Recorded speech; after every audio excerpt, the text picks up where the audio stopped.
पटना में कारोबारी को दौड़ाकर मारते हैं। छपरा में बंधन बैंक के स्टाफ को शूट कर जाते हैं। सीतामढ़ी में गल्ला कारोबारी को गोली दाग जाते हैं। पूर्णिया में दवा दुकानदार को लूटने आते हैं। चाकू से गोद कर बाइक ले जाते हैं। बांका में मारकर पेड़ पर लटका जाते हैं। अपराध का कहर शहर शहर भारी है। पुलिस कहती है जांच जारी है। तो बिहार में अपराधियों का दुस्साहस पुलिस को खुलेआम चुनौती दे रहा है। बीते शुक्रवार को मुजफ्फरपुर में एक हाई प्रोफाइल मर्डर हुआ और उसके बाद से अपराधी लगातार अपनी दहशत फैला रहे हैं। राज्य के विभिन्न शहरों में कारोबारियों को निशाने पर लिया जा रहा है। सोमवार को पटना समेत कई जगहों पर मर्डर की वारदात को अंजाम दिया गया, तो मंगलवार को भी अपराधियों ने कई हत्याएं कर डाली। पुलिस अपराधियों के आगे इतनी पंगु क्यों दिखती है? कानून का राज, वर्दी का खौफ क्या बिहार से विदा हो चुका है? अगर नहीं तो कहां है? भागलपुर में प्रॉपर्टी डीलर पर ताबड़तोड़ 6 फायरिंग। पूर्णिया में दवा दुकानदार की घर लौटते वक्त हत्या। सीतामढ़ी में गल्ला कारोबारी की गोली मारकर हत्या। 7वें आसमान पर अपराधियों का दुस्साहस। कानून के राज पर बंदूक का राज भारी। लाचार पुलिस बस यही कहे कि जांच है जारी। बिहार में अपराधी एक बार फिर से एक्टिव हो गए हैं। उनके बंदूक का ट्रिगर ताबड़तोड़ दब रहा है। गोलियों की तड़तड़ाहट हो रही है। लाशें गिर रही हैं और पुलिस हमेशा की तरह मौके पर पहुंचकर जांच में जुटी हुई है। भागलपुर के नवगछिया का हरनाथपुर इलाका सोमवार की देर रात गोलियों की तड़तड़ाहट से थर्रा उठा। बेखौफ अपराधियों ने यहां एक के बाद एक ताबड़तोड़ 6 राउंड गोलियां चलाई और प्रॉपर्टी डीलर पप्पू यादव की हत्या कर दी। अपराधियों ने पप्पू यादव को घर से बुलाकर उन पर दनादन 6 गोलियां दाग दी, जिससे उनकी मौके पर ही मौत हो गई। जबकि इस हमले में पप्पू यादव का साथी हेमनारायण भागने में सफल रहा। हालांकि भागने के दौरान उसे भी गंभीर चोट आई है। वारदात की सूचना पाते ही नवगछिया के एसडीपीओ दल बल के साथ मौके पर पहुंचे। पुलिस ने इस इलाके में एक संदिग्ध को हिरासत में लिया और हर बार की तरह इस बार भी जांच जारी है। एक व्यक्ति की मृत्यु हो गई है और एक व्यक्ति घायल है। इनके बारे में बताया जा रहा है कि जमीन का कारोबार करते थे और परिजन के द्वारा बताया जा रहा है कि कुछ पूर्व दुश्मनी भी है, तो आशंका है इनको कि पूर्व दुश्मनी की वजह से इनकी हत्या की गई है। जमीन के मामले में नहीं पता चल रहा है कि कोई ऐसा विवाद हो जिससे इनकी हत्या हो सकती है। एसडीपीओ साहब कहते हैं कि जांच हो रही है। कोशिश यही रहेगी कि अपराधियों को जल्द से जल्द पकड़ा जाए।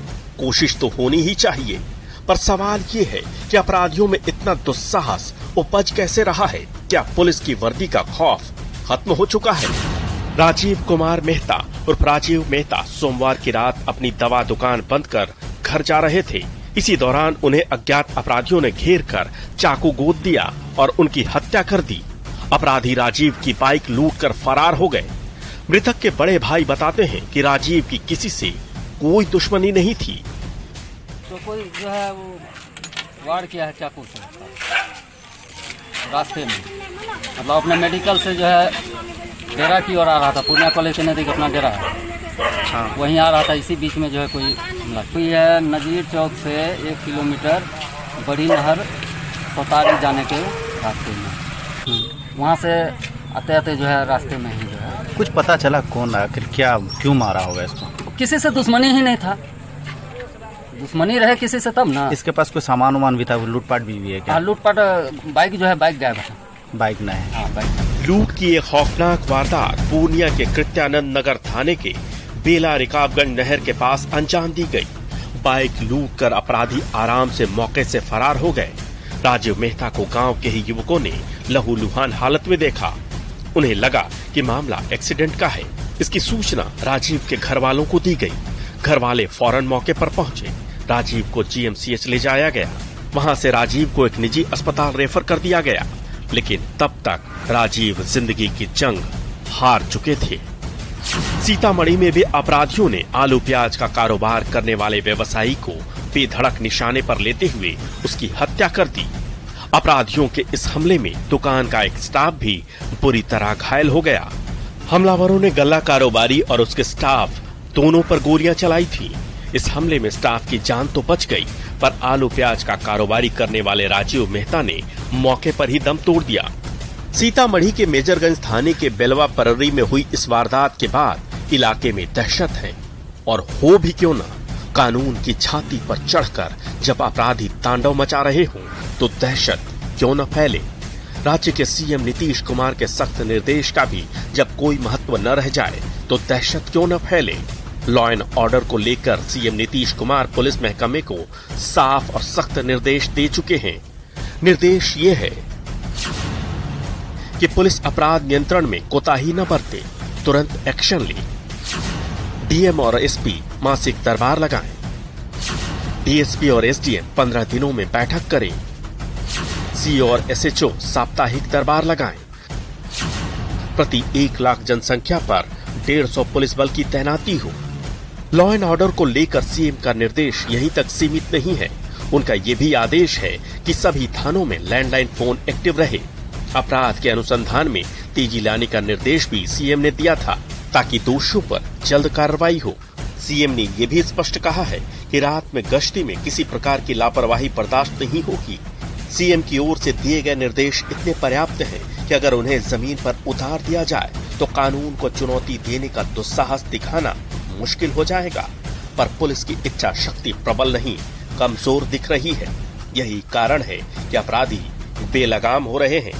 न्यूज 18 के लिए भागलपुर से विकास कुमार सिंह, पूर्णिया से कुमार प्रवीण और सीतामढ़ी से राकेश रंजन की रिपोर्ट। तो बिहार में अपराधी बेलगाम होकर अपराध को अंजाम दे रहे हैं। कल और आज की बात करें तो राज्य में अपराधियों ने अब तक 10 लोगों की हत्या कर दी है। क्रिमिनल सरेआम और दिन दहाड़े हत्या कर रहे हैं, फिर वो राजधानी पटना की सड़क हो या फिर छपरा की, बेहटा हो या बांका या फिर शेखपुरा। लगातार हो रहे अपराध ने बिहार की पंगु पुलिस को बेनकाब कर दिया है।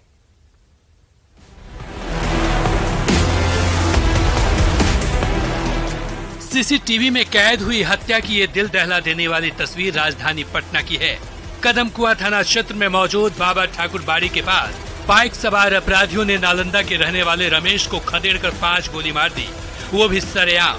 तस्वीरों में आप देख सकते हैं कि कैसे हेलमेट पहने अपराधी रमेश को दौड़ाकर गोली मारते हैं और आराम से निकल जाते हैं। नालंदा के रहने वाले रमेश पटना में अरविंद महिला कॉलेज के पास रहते थे और कारोबारी थे। राजधानी में अपराधियों का ऐसा दुस्साहस कानून व्यवस्था का भद्दा मजाक नहीं, बल्कि उस पर कलंक है। राज्य की राजधानी में अपराधी ऐसे तांडव मचाएंगे तो कैसे माना जाए कि उन्हें वर्दी का भय है। हर घटना के बाद मौके पर पहुंचकर पुलिस अगर जांच का रस्मी बयान देती रहेगी तो कैसे माना जाए कि अपराधी पुलिस से भय खाते हैं। पुलिस के जांच का शिगुफा है। वारदात के बाद मीडिया का माइक जब मुंह के आगे आता है तो कानून के कारिंदे जांच की बात ही दोहराते हैं। वारदात के बाद तो जांच होती ही है, सवाल ये है कि वारदात क्यों हो रहे हैं, वो भी ऐसे वारदात जिससे दहशत मच रही है, लोगों के मन में भय भर रहा है, पुलिस के इकबाल की धज्जियां उड़ रही है, कानून के राज का दावा फेल हो रहा है। यकीन नहीं होता तो हाजीपुर से आई एक और तस्वीर देखिए। हाँ, हम लोग अभी जो गोलीबारी की सूचना मिली है उस सूचना पे आए हैं, तो देख रहे हैं आगे अनुसंधान जारी है कि कहाँ क्या क्या हुआ है। कितना मिला है? अब खोखा के पता कर रहे हैं कि कितना मिला, उसके बाद हम आपको बताएंगे। क्या घटना हुई और कहाँ पे क्या कुछ वारदात हुआ है, क्या जानकारी आपको अभी तक मिली है? जानकारी मिली कि एक व्यक्ति को यहाँ पर गोली मार दी गई है। तो ये व्यक्ति किधर से आ रहा है, क्या है, नहीं है, इसकी पता कर रहे हैं। छानबीन के बाद आगे कुछ बात बताएंगे। अभी पहचान हो पाई है? नहीं, अभी पहचान नहीं हो पा रही है। फिलहाल पहचान होने के बाद आपको। हाँ, अभी है। अभी कितना गोली लगी है सर? अभी हम जांच देखते हैं, उसके बाद। कहाँ पे घटना हुई है? नगा बाबा ठाकुरबाड़ी के ठीक सामने हुई है। खोखा कितना मिला है? सीसीटीवी में कैद हुई ये तस्वीर बताती है कि बिहार में अपराधी कितने दुस्साहसी हैं। हाथ में पिस्टल लिए सरेआम घूमते इन लड़कों ने हाजीपुर के दिग्गी कला पूर्वी पंचायत के वार्ड नंबर 24 में दिन दहाड़े 6 राउंड फायरिंग की और ठसक के साथ आराम से चलते बने। हैरानी देखिए कि अपराधी सरेआम 6 राउंड गोलियां चलाते हैं और पुलिस को इसकी भनक तक नहीं लगती। इस वारदात के संबंध में ये बताया जाता है कि दबंग युवकों के दल सोमवार की शाम को रंगदाली के लिए फायरिंग की। हैरानी ये भी है कि अपराधियों ने जहां फायरिंग की वहां पूर्व मुखिया आशा सिंह का मकान है। यही नहीं, पूर्व केंद्रीय मंत्री उपेंद्र कुशवाहा का ससुराल भी यही है। ऐसे में अब आप खुद समझ लीजिए कि अपराधियों का मनोबल कहां पहुंचा हुआ है। वो पुलिस को कितनी गंभीरता से ले रहे हैं। उनकी नजर में कानून के राज की क्या अहमियत है, ये तो सीसीटीवी फुटेज ही बयां कर रहा है। सवाल ये है कि आखिर पुलिस अपराधियों पर नकेल क्यों नहीं कस पा रही, क्यों अपराधियों के मन में पुलिस अपना भय स्थापित नहीं कर पा रही। इन सभी सवालों का जवाब फौरन सामने आना चाहिए, पर ये मान लेना होगा कि वर्दी का खौफ बिहार से विदाई ले चुका है। न्यूज 18 के लिए पटना से संजय कुमार के साथ हाजीपुर से प्रफुल्ल कुमार की रिपोर्ट।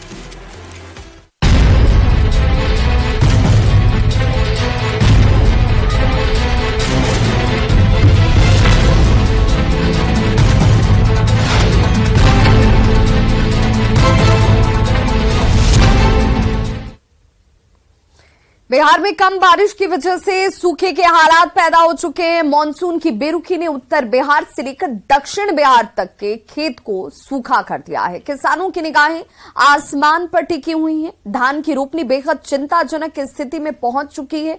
यह हालात हमारे लिए अच्छे नहीं है, क्योंकि इसका असर हम पर भी पड़ेगा।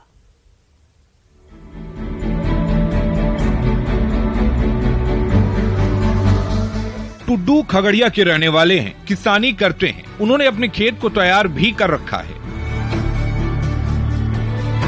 पर बिचड़ा सूखने के कारण वो खेती नहीं कर पा रहे हैं। बारिश की उम्मीद थी पर हुई नहीं। अब आसमान की ओर निगाहें गड़ाकर काले मेघों का बाट ढूंढते हैं। उम्मीद करते हैं कि बारिश हो जाए, पर जिले में इस बार सामान्य से 52% कम बारिश हुई है। बारिश की ये बेरुखी किसानों की कमर तोड़ रही है। बिचड़ा सूख गया और खेत बंजर पड़ा है। आप देख सकते हैं कि खेत तैयार करके हम लोगों ने रखा है और बिचड़ा सूखने के कारण हम लोग खेती नहीं कर पा रहे हैं। चूंकि बिचड़े नहीं है तो हम खेत में गाथेंगे कहाँ। बारिश नहीं हुआ तो हमारा धान का जो है बिचड़ा सूख गया। खगड़िया में 35,000 हेक्टेयर में धान उत्पादन का लक्ष्य कृषि विभाग ने रखा था, लेकिन हालात ये है कि 15,000 हेक्टेयर भी धान की खेती नहीं हो सकी है। इधर सीतामढ़ी के खेतों में भी दरारें पड़ गई हैं। किसान परेशान हैं। बारिश की बेवफाई ने यहाँ खेतों में लगे धान के बिचड़े पूरी तरह से सुखा दिए हैं। हैरानी देखिए कि सीतामढ़ी जिला बाढ़ प्रभावित इलाका रहा है, लेकिन इस बार ये सूखे की चपेट में है। स्थिति तो एकदम गंभीर है। हाँ बताइए। हमारे सके खेत में दरार फट गई। अच्छा, कुछ हो न रहा है, वर्षा रुक गई। अथी खेत में सुबह से पानी चल रहा है, कुछ न पट रहा, 2 कट्ठा नल सब सूख गए। अच्छा, की तो प्रशासन से कुछ हुआ कि नहीं मदद? ना कुछ मदद न था। अबर कहाँ कुछ है, कुछ हो ना। कोई आया था देख? ना ना ना। हाँ कुछ हो ना, कुछ हो नहीं ना, कुछ हो ना। अब बारिश नहीं हो पाएगा, यही स्थिति रहेगा। हाँ, क्या स्थिति होगा आप लोग का? स्थिति किसान मर जाते हैं और कथी करते हैं। मुख्यमंत्री नीतीश कुमार सूखे को लेकर समीक्षा बैठक कर रहे हैं। किसानों को हर संभव मदद देने के निर्देश दे रहे हैं, लेकिन सीतामढ़ी के किसान सीताराम कहते हैं कि प्रशासन की ओर से कोई झांकने नहीं आया। डर उन्हें भी यही है कि बारिश नहीं हुई तो जान ही जाएगी, और क्या रास्ता है। सीवान की तस्वीर भी जुदा नहीं है। सूखे का संकट यहाँ भी किसानों को सांसत में डाल चुका है। बारिश के अभाव में खेत सूख चुके हैं, उनमें पड़ी दरारें स्थिति की गंभीरता को बयां कर रही हैं। ये तस्वीर आप देख रहे हैं सीवान की है, जहां बारिश नहीं होने से खेतों में दरारें पड़ गए हैं, तो वहीं धान के बिचड़े सूखे पड़े हैं। हम कैमरामैन से कहेंगे वो तस्वीर दिखाएं। देख सकते हैं आप, खेतों में दरारें पड़ी हैं। चूंकि पानी के अभाव में ये दरारें पड़ी हुई है, वहीं धान के बिचड़े सूख रहे हैं। धान की खेती के लिए अगर सबसे आवश्यकता होता है तो पानी की आवश्यकता होती है। ऐसे में बारिश नहीं होने से सीवान के किसान परेशान हैं। कम बारिश ने सीवान के किसान चनू बैठा की हिम्मत तोड़ दी है। वो कहते हैं कि बटैया का खेत बोते बोते और पानी चलाते चलाते वो हार चुके हैं। अगर यही स्थिति रही तो किसानी छोड़ देने के सिवा कोई चारा नहीं है। बारिश नहीं हो रहा है, सब हम लोग बटैया खेत रोप रहे हैं, सब बीज सूख गया। कितना हम अपने अब धान की रोपनी बलबस्ती कर रहे हैं। पानी कहाँ से ला रहे हैं? पानी मशीन से ला रहे हैं, महंगा बहुत पड़ रहा है। अब हम लोग क्या करें, हम लोग का मन नहीं कर रहा है सर। छपरा की स्थिति तो और गंभीर है। बारिश की कमी के कारण यहाँ धान की सिर्फ 10% ही रोपनी हुई है। रूठे हुए आसमान ने धान के बिचड़ों को सुखा दिया है। खेत जिनमें हरे रंग की हरियाली बिखरी थी वो अब पीले पड़ने लगे हैं। बिहार में सूखा से हालात भयावह होते जा रहे हैं। बात अगर छपरा की करें तो यहाँ सिर्फ 10% रोपनी हुई है। जाहिर है किसान परेशान है क्योंकि बारिश नहीं हो रही है और बारिश नहीं होने के कारण आप देख सकते हैं कि जो खेत लगाए गए हैं वो भी अब पीले पड़ने लगे हैं। किसान परेशान है, अपनी फसल को बचाने की कोशिश कर रहे हैं। इन मौके पर मानसून ने धोखा दे दिया है। जैसा कहा भी जाता है कि भारतीय कृषि जो है मानसून के साथ जुआ है और इस बार की जो जुआ है वो किसान हार चुके हैं। कहते हैं कि खेती मानसून के साथ एक जुआ है और ये जुआ इस बार किसान हारते दिख रहे हैं। छपरा के रिविलगंज प्रखंड के मुकरेरा गांव के किसान रामजी राय कहते हैं कि धान के बिचड़ों को बचाने के लिए पैसा लगा लगा के बोरिंग का सहारा ले रहे हैं। प्रशासन से कोई उम्मीद है नहीं और बोरिंग के पानी से कुछ नहीं हो पाएगा। तो साफा दिक्कत है, पानी क्या दिक्कत है तो दूसरे को आकर तो कैसे फसल बचा रहे हैं? तो बोरिंग से पैसा लगा खेती कर रहे हैं ना। सरकार से कोई व्यवस्था सिंचाई के लिए कुछ मदद मिल रही है? कहाँ, कुछ ना, सरकार से कोई मदद नहीं मिल रही। कोई ना। तो क्या स्थिति, बारिश कितना हुआ है? बारिश हुआ कि नहीं हुई इस बार? एक आध बार भइल बा, उहे तो नहीं थोड़ी बा।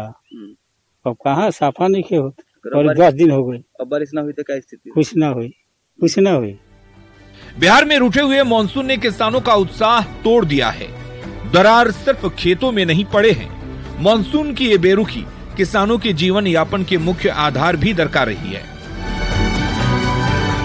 विनती है कि जल्द ही आसमान से अनुग्रह की बारिश हो, किसानों की उम्मीद जागे, धान की खेती हो, किसान का घर चले और हमारा पेट भरे। न्यूज़ 18 के लिए खगड़िया से दिग्विजय, सीतामढ़ी से राकेश रंजन, छपरा से संतोष गुप्ता और सिवान से मृत्युंजय सिंह की रिपोर्ट।